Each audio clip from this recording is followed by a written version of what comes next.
성도님들, 세상에 존재하는 모든 것에는 다 그만의 의미, 존재의 의미가 있습니다.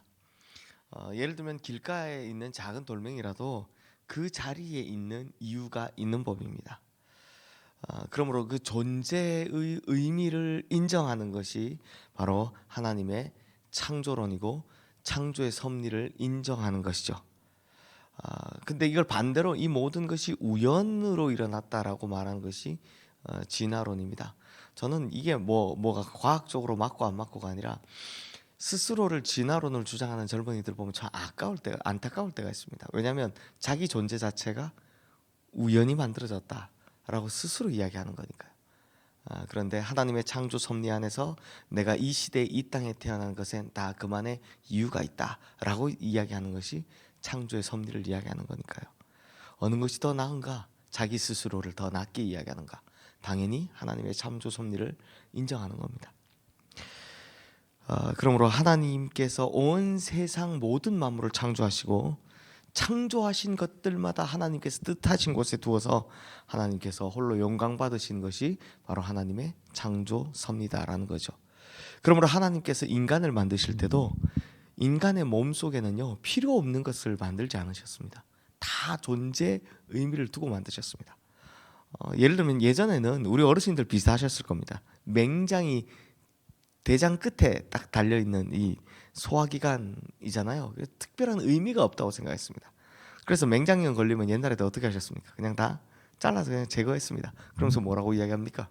별 필요 없는 거니까 괜찮다. 하지만 지금은요, 이 맹장이 장내 유익균들을 보호하는 장소라는 게 연구를 통해서 알게 됐습니다. 그래서 맹장으로 인해서 소화가 촉진되고 또 장 건강을 유지할 수 있다라고 이제 알려지게 됐죠. 이처럼 인간의 장기와 기관도 다 쓸모가 있고 의미가 있는 것이며 인간뿐만 아니라 세상의 모든 만물 자체가 모든 만물들도 각각의 의미를 가진 존재로 다 창조되었습니다. 그러므로 이제 뭘 말하느냐? 온 세상 만물과 인간은요 모든 것이 다 하나님을 찬양할 의무가 있다는 겁니다. 바로 이 내용을 오늘 본문에서 신이 우리에게 말하고 있는 겁니다. 자, 1절 말씀 우리 함께 읽어보겠습니다. 할렐루야, 하늘에서 여호와를 찬양하며 높은 데서 그를 찬양할지어다. 자, 이 세상에 존재하는 모든 것들은 다 하나님을 찬양해야 할 의무가 있습니다. 왜냐하면 하나님께서 뜻하신 대로 창조되었고 하나님께서 원하시고 정하신 곳에서 살아가고 있기 때문입니다. 그런데요, 사람이야 말로 노래를 짓고 입술로 노래를 부를 수 있어서 이렇게 찬양할 수 있습니다. 하지만 자연 만물은 입도 없는데 도대체 뭐로 찬양한단 말입니까? 사람처럼 찬양할 수는 없잖아요. 그럼에도 시인은 세상 모든 만물이 하나님을 찬양해야 된다고 이야기하는데요, 우리 3절 4절 말씀 함께 읽겠습니다. 해와 달아 그를 찬양하며 밝은 별들아 다 그를 찬양할지어다. 하늘의 하늘도 그를 찬양하며 하늘에 있는 물들도 그를 찬양할지어다. 자, 시인은 계속해서 노래합니다. 7절부터 10절 말씀도 우리 함께 읽겠습니다. 너희 용들과 바다여 땅에서 여호와를 찬양하라. 불과 우박과 눈과 안개와 그의 말씀을 따르는 광풍이며 산들과 모든 작은 산과 과수와 모든 백향목이며 짐승과 모든 가축과 기는 것들과 나는 새며. 자, 그렇다면 성도님들, 입도 없는 자연 만물들은 어떻게 하나님을 찬양할 수 있을까요?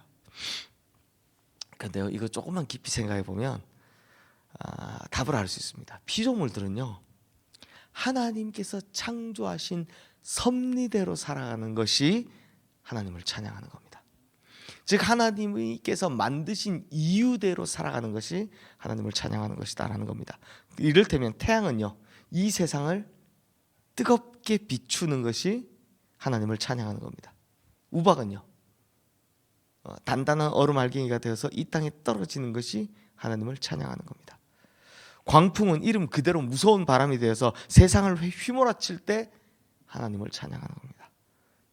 비, 지금 눈, 메마른 땅을 적시고 내리는 것도 하나님을 찬양하는 거고, 강이 강으로 흘러들어가고 그것이 모여서 바다로 흘러들어가고 이 모든 것이 다 하나님을 찬양하는 겁니다. 근데 인간의 입장에서 보면 이게 그렇게 좋지 않을 때도 있습니다. 그렇죠? 너무 뜨거운 햇빛은 더워서 견디기가 어렵습니다. 하늘에서 우박이 내리면 농사를 망칩니다. 광풍이 몰아치면 온 세상이 엉망이 됩니다. 비가 세차게 내리면, 지금처럼 눈이 저렇게 많이 내리면 감당할 수가 없습니다. 그러니 이 모든 자연 현상을, 온 세상을 창조하신 하나님의 눈으로 본다면 다 이 땅이 필요하기 때문에 눈이 내리고 비가 내리고 바람이 불고 뜨거운 햇빛이 장렬하는 겁니다. 시인은요, 이런 믿음의 눈으로 이 자연 만물을 보며 자연 만물이 하나님을 찬양하고 있다라고 고백하는 겁니다. 그렇다면 성도님들, 온 세상 만물이 그 자리에서 자기 역할을 하는 것이 하나님을 찬양하는 거라면 우리는 어떻습니까? 우리는 어떻게 하나님을 찬양할 수 있을까요? 입으로만 하면 됩니까? 아니죠. 인간도 인간이 만들어진 대로 살아가야 하는 겁니다. 인간이 재료가 뭡니까? 육체는 흙이요, 하나님의 호흡인 생기가 들어있습니다. 그러니까 땅의 재료인 흙과 하나님의 호흡인 생기가 만나 인간이 만들어졌습니다. 그러므로 인간은 자기 근본을 잘 기억하고 자기 섭리대로, 하나님이 주신 섭리대로 살아가는 것이 하나님을 찬양하는 겁니다. 입으로만 찬양하고 입술만 노래하는 것이 하나님을 찬양하는 전부가 아닙니다. 즉 우리의 본래 창조 목적대로 살아가는 것이 하나님의 영광을 높이고 드러내는 거죠. 즉 우리는 흙답게 겸손하게 살아가야 합니다. 흙에 관한 종류들이 여러 가지가 있지만 딱 하나만 이야기하면 우리는 강철이 아니라 흙이기 때문에 언젠가 부서질 수 있는 연약한 존재라는 걸 자각하고 살아가야 한다는 겁니다. 그러니 성도님들, 피곤하면 쉬는 게 하나님은 섭리대로 살아가는 겁니다. 피곤한데 자꾸 열심히 하겠다고 하는 게, 피곤할 때는 이게 내 몸에 사인이 오는구나, 쉬시는 게 하나님 섭리대로 살아가는 겁니다. 아프면 치료받고 쉬는 것이 하나님 섭리대로 살아가는 겁니다. 가끔 어르신들 보면요, 저희 어머니도 그러십니다. 아프면 자꾸 내가 죄가 많아 그런가 보다 이런 이야기 하시거든요. 아닙니다. 원래 우리가 흙으로 만들어졌기 때문에 아픈 겁니다. 그럼 목사가 아프면 가끔 교인들이 이런 말씀합니다. 저 은혜가 없어서 그렇다. 아닙니다. 목사도 흙으로 만들어져서 아픈 겁니다. 그러면 아프면 뭐 하셔야 됩니까? 치료 잘 받고 잘 쉬는 게 하나님 섭리대로 살아가는 겁니다. 이게 창조의 섭리대로 살아가는 지혜로운 인생입니다. 거기다가 죄를 갖다 붙여가지고 죄가 많아 그렇더니 이런 생각 하실 필요가 없습니다. 그리고 이제 호흡, 우리 이제 하나님의 섭리로 호흡하잖아요. 호흡할 때마다 이건 내가 스스로 하는 게 아니라 하나님께서 나를 창조하실 때 생기를 불어 넣어 주셔서 호흡할 수 있게 되었다 라고, 우리가 그냥 아무것도 아닌 것처럼 잊어버리고 사는 이 호흡을 할 때마다도 가치 있게 여기고 소중하게 여길 때 우리는 하나님을 찬양하는 겁니다. 내가 진짜 오늘 하루도 이렇게 숨 쉬고 살아가는 거, 이거 너무 감사하다, 이게 느껴질 때 이게 하나님을 찬양하는 겁니다. 자, 그 다음으로 하나님께서 귀하게 보시는 게 뭐냐? 자리와 직책입니다. 자, 11절 말씀 우리 함께 읽어보겠습니다. 세상의 왕들과 모든 백성들과 고관들과 땅의 모든 재판관들이며 라고 하죠.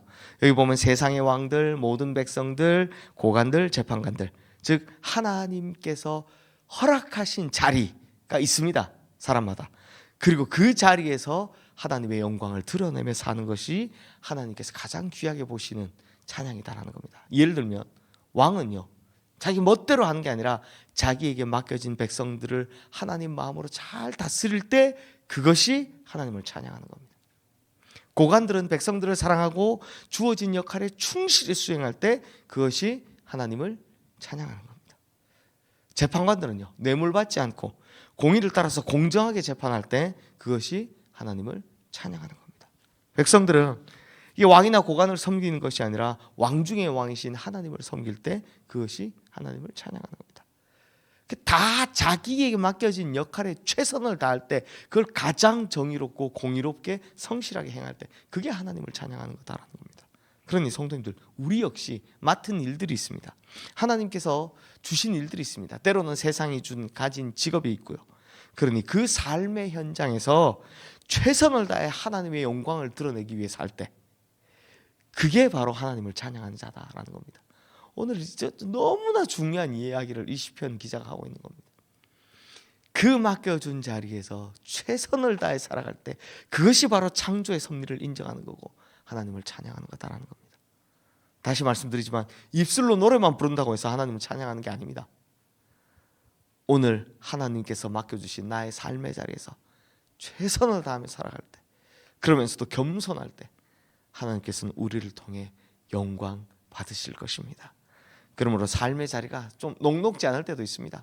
뜨거운 햇볕만 비칠 때도 있고 우박이 내릴 때도 있고 비와 눈이 광풍이 저렇게 많이 몰아칠 때도 있습니다. 그렇지만 그 자리에서도 어떻게 하면 하나님을 찬양할 수 있을까, 하나님이 영광 드러낼 수 있을까를 고민하며 겸손하게 또 성실하게 살아가시는 우리 모든 성도님들 되시기를 주님의 이름으로 축원합니다. 이 시간 오늘 주신 말씀 기억하며 우리 함께 기도하겠습니다.